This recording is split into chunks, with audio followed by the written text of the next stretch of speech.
So mga kababayan, assalamualaikum warahmatullahi wabarakatuh.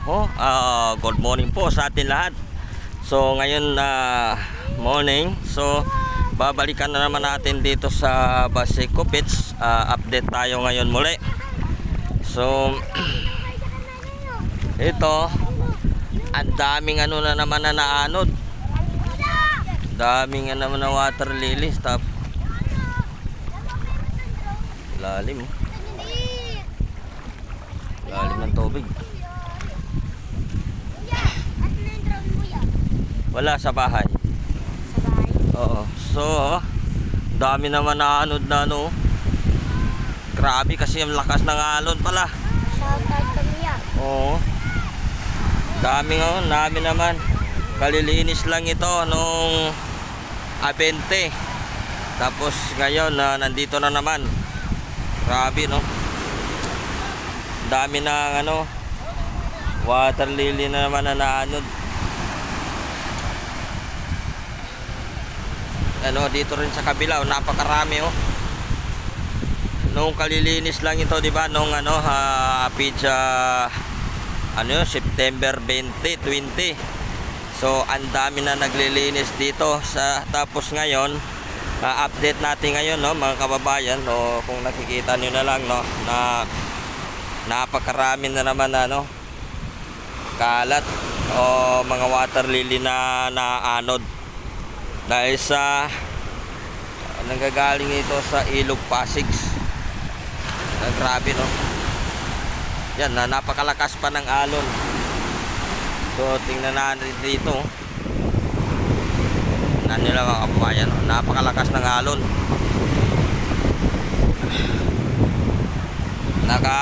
Ilang araw lang yung nakalipas na ba ngayon, 22 na ba ngayon o 23 na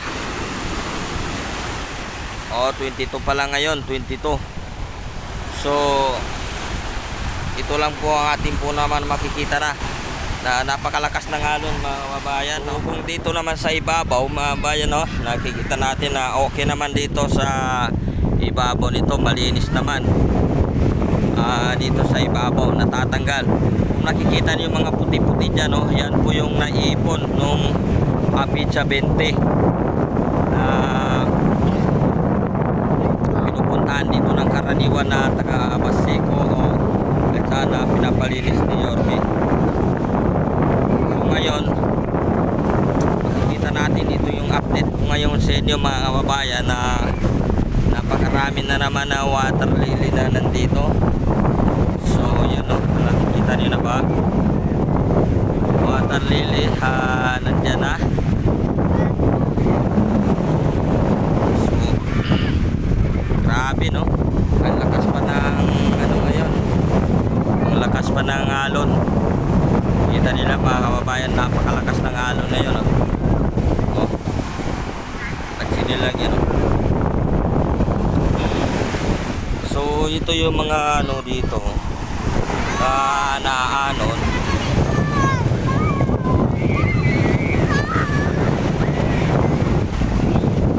Ito tingnan natin dito. Ito yung mga water lily naman na nandito sa gilid nito. Napaka dami na naanod. Mga ito sa akin lang pagkakaalam ay galing dito guys mga kababayan, mga kapatid, sa Ilog Pasig. Kaya hindi na tumatapos-tapos ang mga ganitong kalat dito sa tinatawag na Baseco Beach. Napakarami na naman ng kalat na nandito. Grabe. Paano kaya masolusyonan to na hindi makalusot ito dito mga kababayan? Kayo lang bahala kung paano ba maging solusyon para hindi ito makapasok ka mga dito, mga water lily hindi maano dito. Pero sa tingin ko lang mga kababayan mahirap yun mahirap yun ang gawa ng harang kasi dito papunta yan mga na yan, mga kalat. Pero yun dito sa ibabaw, so mas okay na naman dito.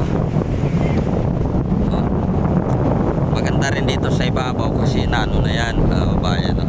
Lahat po na ito ano na.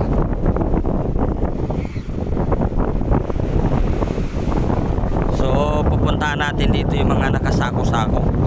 Atin naman pong titingnan din. Yan po ang update natin kay mga kabayan, no? So nung kailan ba ito, okay na ito, malinis nung pizza 20, no? Kita natin, pero ano na naman, nandito naman sa gilid yung mga kalat-kalat. So, ang dami na nakakalat dito naman na galing dun sa Ilog Pasig yan.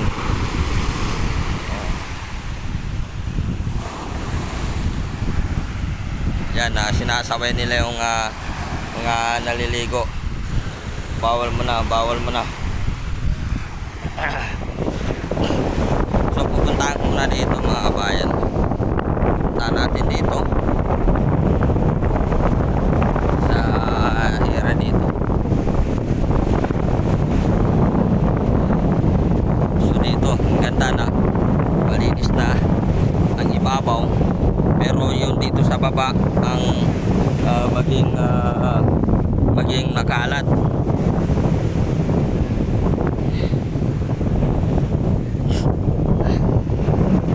Yun. Okay na sana dito.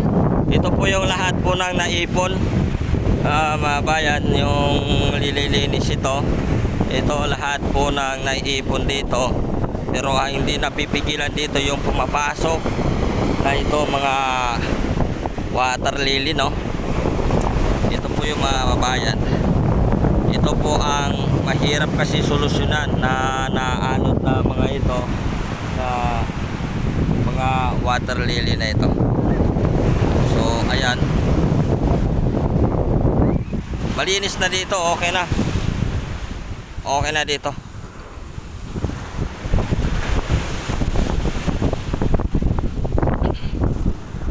Ito yung mga naiipon dito. So okay naman dito. Maano lang dito guys, maano yung ano lang ba, naanod na yung mga ano dito, yung mga kalat-kalat magaling sa ano, Ilog Pasig.